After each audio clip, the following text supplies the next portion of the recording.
Assalamualaikum warahmatullahi wabarakatuh. Bismillahirrahmanirrahim.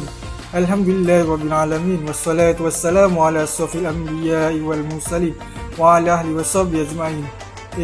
Alhamdulillah kita dapat bersama lagi pada hari ini untuk melanjutkan tentang satu hari satu hadis.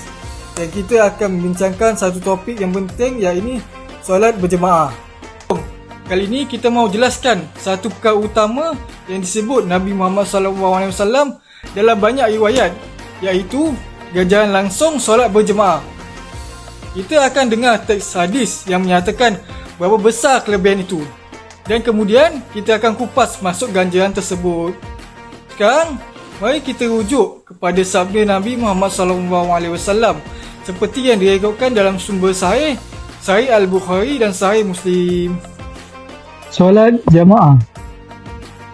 Solatul jamaati afdalu min solatil fazl bi 27 darajat.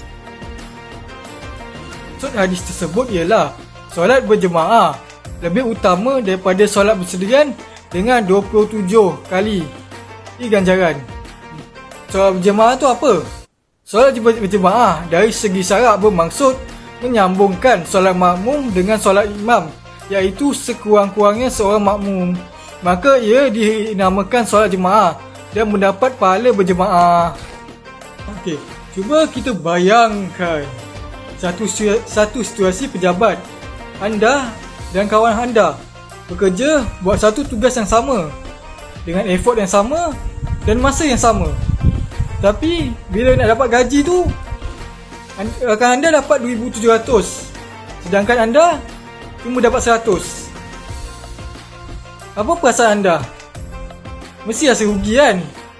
Malah mungkin rasa macam menyesal atau mungkin marah sebab tak rebut peluang tu.